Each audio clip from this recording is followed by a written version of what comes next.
Picture अभी बाकी है।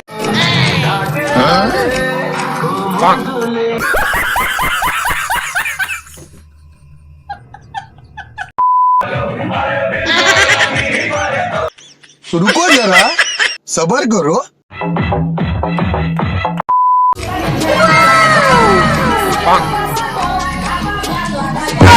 खत्म।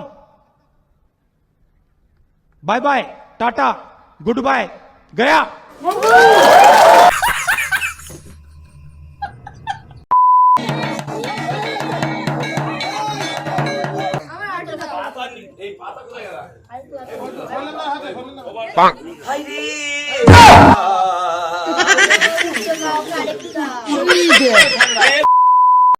Hello guys, welcome back to my channel. আশা করছি তোমরা সবাই খুব ভালো আছো আর আমি খুব ভালো আছি। চলে এসেছি একটা অনেক দিনের পুরানো ভিডিও নিয়ে গাইস। ফোনের গ্যালারি পুরো ভর্তি হয়ে গেছে, একটা ফটো তুলতে পারছি না, কি করব গাইস। ভাবলাম ডিলিট করে দেওয়ার থেকে ভিডিওগুলো ছেড়ে দিই এবারে। এত ল্যাদ খেলে আর কি ভিডিও কি পোস্ট করা যায় তোমরাই বলো। কি করব গাইস তোমরাই বলো। ভিডিও করতে ভালো লাগে কিন্তু ভিডিও আপলোড করতে এডিট করতে একদম মন চায় না। কি বলবো তোমাদেরকে বলো। যাই হোক, যারা যেটা আমার কথার সাথে মিল পাচ্ছ তারা অবশ্যই কমেন্ট করে যেও। আর যাবার পথে এদিকে মামা বাবুর সঙ্গে দেখা হয়ে গেল রাস্তায়। অনেক দিন পর দেখা হয়েছিল, তাই দাঁড়িয়ে অনেকক্ষণ ধরে কথা বলছিল আমাদের সাথে। তারপর ওখান থেকে মামা বাবুর সাথে কথা বলা শেষ হওয়ার পর ওখান থেকে আমরা যাচ্ছিলাম দেশে, মানে দেশ বাড়িতে আর কি। আর আমাদের বাড়িতে তখন সেই সময় দুর্গাপূজা হচ্ছিল, তো সেই উপলক্ষে যাওয়া আর কি ওখানে। আর আমাদের বাড়ির দুর্গাপূজার কিছু মুহূর্ত তোমাদের সঙ্গে শেয়ার করব বলে কিছু ভিডিও ক্লিপ তুলে রেখেছিলাম। সেই সব মুহূর্তগুলো তোমাদের সঙ্গে শেয়ার করতে আজকে আমি চলে এসেছি গাইস। আর হ্যাঁ, এটা ছিল আমার বিয়ের পর প্রথম দুর্গাপূজা দেশ বাড়িতে। এতদিন বিয়ের আগে দুর্গাপুজোর সময় নানান প্যান্ডেলে ঘুরেছি, বিভিন্ন জায়গায় গেছি দুর্গাপুজোর সময়, ঘোরাঘুরি খাওয়া দাওয়া বলো নানান কিছু করেছি। কিন্তু নিজেদের বাড়ির পূজার আমেজটাই কিন্তু অন্যরকম লেভেলের। বাইরের পূজার আনন্দটা আর নিজেদের বাড়ির পূজার আনন্দটা সত্যিই অন্যরকম, পুরো আলাদা। আর বাড়িতে কি করলাম, কি খেলাম, কতটা কি মজা করলাম, সব কিছুই তোমাদের সঙ্গে শেয়ার করব। পুরো ব্লগটা দেখতে থাকো। আর হ্যাঁ, তোমাদেরকে প্রথমেই বলে রাখি যে বরণ করার সময় আমার একটু ভুল হয়ে গিয়েছিল, যেটা ব্লগটা তোমরা দেখলে বুঝতে পারবে যে আমি কি ভুলের কথা বলছি।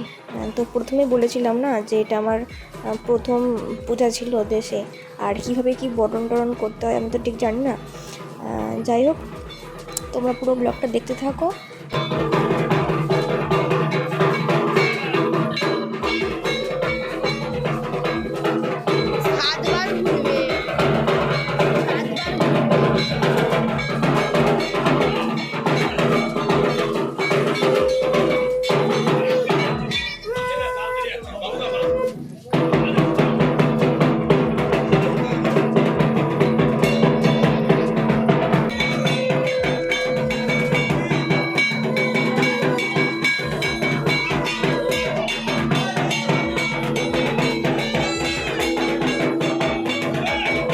প্রথমে যারা বাড়ির বড়রা আছে তারা সবাই বরণ করে নেবে, আর তারপর একে একে ছোটরা বরণ করে নেবে।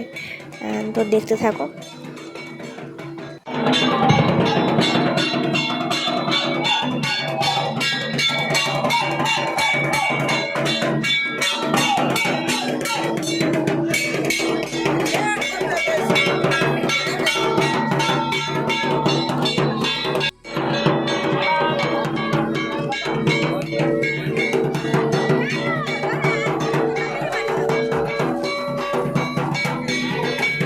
আমাদের অ্যাঙ্কারিং সায়নদা, আপনি যেখানেই থাকুন না কেন আমাদের ডান্সে উঠে আসুন।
अभी चलो बैग दिया मुझे चला दूंगा ठीक है चलो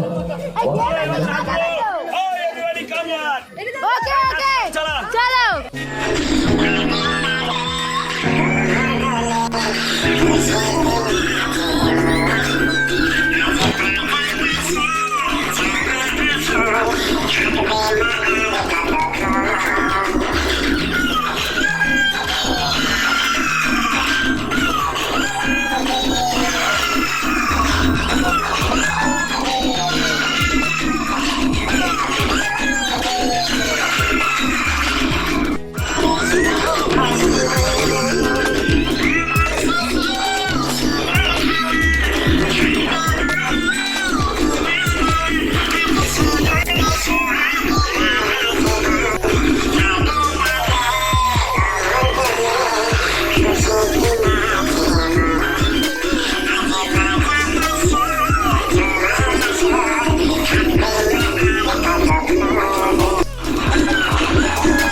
আবার সেই 365 দিনের অপেক্ষায় রইলাম আমরা সবাই। পূজার এই 6-7টা দিন কি তাড়াতাড়ি চলে যায়, তাই না? কত আনন্দ, কত মজা। এই দিনটা হয়ে গেলেই সব শেষ। আবার সেই 365 দিন অপেক্ষা করে থাকতে হবে এই 6-7টা দিনের জন্য। কি অদ্ভুত, তাই না? সব শেষে মায়ের বিদায় বেলা। মায়ের এই বিদায় বেলাটা সত্যিই খুব দুঃখজনক, সত্যিই খুব খারাপ লাগে। মনে হয় আর কটা দিন থাকলে বোধহয় খুবই ভালো হতো।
সবাই মিষ্টি মুখ করিয়েন।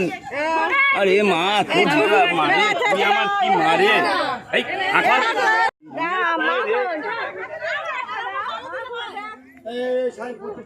প্রত্যেকেই দিচ্ছি তো। বাবাই কই?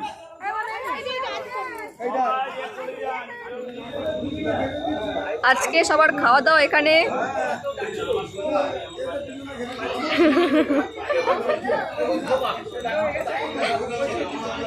কালকে ওখানে হয়েছিল, ওই যে ওখানে এই যে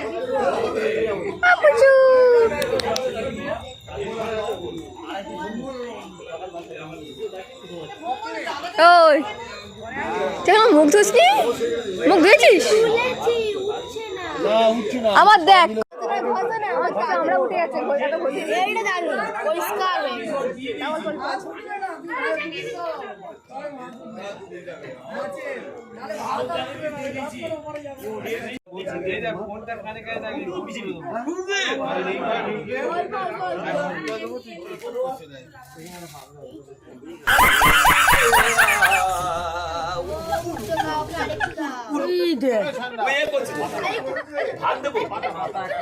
তারপর সব শেষে আমরা একসাথে খেতে বসেছিলাম এক জায়গায়, দেখতে পাচ্ছ অনেক মজা করে করে খাচ্ছিলাম। আর সেই দিনকার মেনু ছিল ভাত, সাদা ভাত, ডাল ছিল, আর আলু মাখা, আর সাথে ছিল মাংস। ব্যাস, এটা ছিল আমাদের দশমীর দিন খাওয়া। আবার সেই 365 দিনের অপেক্ষায় থাকবো আমরা সবাই। আর এই দিনগুলোতেই সবাই আমরা একসাথে এক জায়গায় হই। এই সব সুন্দর মুহূর্তগুলো আমার কাছে স্মরণীয় দিন হয়ে থাকবে। তারপর অনেক গল্প মজা করতে করতে আমরা সবাই একসাথে খাচ্ছিলাম। আর তার ফাঁকে ফাঁকে আমি কয়েকটা ভিডিও ক্লিপও করে নিচ্ছিলাম, যেগুলো আজ তোমাদের সঙ্গে শেয়ার করছি। ব্যাস ব্যাস ভিডিও করার চক্করে পড়ে দেখো সবার খাওয়া হয়ে গেছে, আর আমি তখনও বসেছিলাম একা একা খাচ্ছিলাম। এখানেই শেষ করলাম আজকের ব্লগটা। আর এতক্ষণ ধরে আমার বকবকানি যারা যারা শুনেছো তাদেরকে অসংখ্য অসংখ্য ধন্যবাদ। আসছি নেক্সট ব্লগ নিয়ে। ততদিন তোমরা ভালো থেকো, সুস্থ থেকো। Tata guys, bye bye.